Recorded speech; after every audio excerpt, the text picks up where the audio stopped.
আসসালামু আলাইকুম বন্ধুরা, দেখতে পাচ্ছেন এখানে সে কাঁঠাল, সে আকর্ষণীয় কাঁঠাল এবং আপনাদের বাংলাদেশে আলোচিত একদম সেই পারফেক্ট কাঁঠাল। এটা হলো আপনার সেই ভিয়েতনাম 12 মাসি পিঙ্ক কাঁঠাল, যা আমাদের সরকারি হর্টিকালচারে অনেকে নাম দিয়েছে এখন বারিশ হয়, কিন্তু এটার অরিজিনাল নাম হলো ভিয়েতনাম 12 মাসি পিঙ্ক কাঁঠাল। এটা গোলাপি কাঁঠাল। এটা খেতে খুবই ভালো এবং খুবই সুস্বাদু একটা ভ্যারাইটিস এবং মিষ্টি। আর এই কাঁঠালের বৈশিষ্ট্য হলো এই কাঁঠাল কলমের চারা, দেখতে পাচ্ছেন এই জোর কলম চারাতে আপনারা ফলন পাবেন মাত্র 1 বছরে।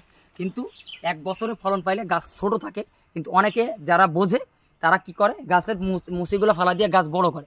তো যারা বাণিজ্যিকভাবে চাষ করতে চাচ্ছেন তাদের জন্য মনে করি পারফেক্ট গাছ হলো এই ভিয়েতনাম 12 মাসি পিঙ্ক কাঁঠাল।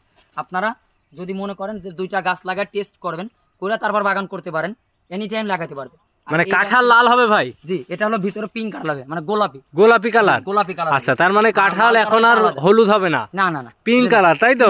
পিঙ্ক কালারের কাঁঠাল হবে ভাই। এই কাঁঠালের ফলন কি কখনো ধরছে আপনার এখানে? আমার এখানে আমার মাঠে গাছে ফল আসছিল এবং আমার ভিডিওটাও ফেসবুকে দেওয়া আছে। 2 নম্বর কথা, আমার এখানে মুচি আসছিল, আমি মুচিগুলো ফালা দিয়েছি গাছ বড় বানানোর জন্য। সেই জাতেরই কাঁঠাল। আর এই কাঁঠালের চারা আমাদের কাছ থেকে নিয়ে যে অনেকেই বাগান করছে, আপনার চুয়াডাঙ্গা, মেহেরপুরে, এভরিথিং জায়গায়, এবং আমি অনলাইনের মাধ্যমে বিভিন্ন জায়গায় পাঠাইছি, তাদের ফলন আসছে। তবে আমি বলি, অনেকে বলে যে ভাই ছোটো গাছে ফলন হয় কিনা, তাদের জন্য বলবো পারফেক্ট জাত হলো এই ভিয়েতনাম 12 মাসি পিঙ্ক কাঁঠাল, বা এখন যেটা সরকারি নাম দিয়েছে বারিশ হয়, সেটা যা 1 বছরের ভিতরে ফলন চলে আসে এবং খুবই ভালো ভালো। আর এই কাঁঠাল লাগালে আপনি বাজারে আপনার যে তরকারির চাহিদাটা পূরণ করতে পারবেন। 2 নম্বর কথা, আপনার পাকাই খাইতে পারবেন, এভরিথিং। আপনার কারো বাড়িতে যদি এই গাছের গাছ যদি 2টা থাকে, তাহলে আর তার কাঁঠালের অভাব হবে না। আচ্ছা দর্শক, পিঙ্ক কাঁঠাল অর্থাৎ বর্তমান বাংলাদেশের জনপ্রিয় এই কাঁঠালের চাষ হয়ে উঠছে।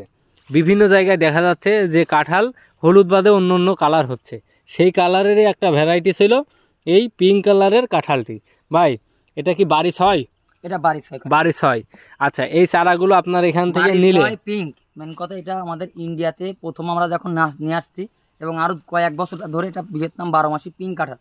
কিন্তু আমাদের সরকারি হর্টিকালচারে যারা এটা নিয়ে আপনার করেছে, লাগাইছে, আমরা তো ফল অনেক আগে দেখছি, কিন্তু ঢাকা হর্টিকালচার এনারা নাম দিয়েছে, সরকার থেকে নাম দিয়েছে বারিশ হয়, কিন্তু আমরা তা ভিয়েতনাম 12 মাসি পিঙ্ক কাঁঠাল। এবং আমাদের থেকে অনেকে নিয়ে যে আপনার সেল করতেছে অ্যাভেলেবেল, তারা বারিশ হয় বলতেছে, কিন্তু আমি বলি যে এটাই বারিশ হয়, এটাই আপনার ভিয়েতনাম 12 মাসি পিঙ্ক কালার। কিন্তু অনেকে আলাদা দেখছে, কিন্তু আমি মনে করি এইসব না দেখে মানুষের বিভ্রান্তি না ছড়ায়, সঠিকটা বলা উচিত।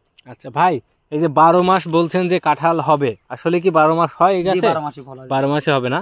আচ্ছা, আমরা নিলে কয়দিন পরে ফলন হওয়ার সম্ভাবনা আছে? 1 বছরে ফলন চলে আসবে। 1 বছর, তাই তো? কিছুদিন পরে দেখবেন, এতে আমার কিছু গাছে মুচি ছিল, কিন্তু আমরা ভাঙা দিছি, আমরা দেখবেন আর কয়েকদিন পরে সব মুচি চলে আসছে। আর 2 নম্বর কথা, এটা যদি আপনি বাড়ি আঙিনে লাগান 1 বছর ভিতরে ফলন পাবেন। আচ্ছা, কলম চারাতে, মানে অল্প দিনে ফলন দেয়।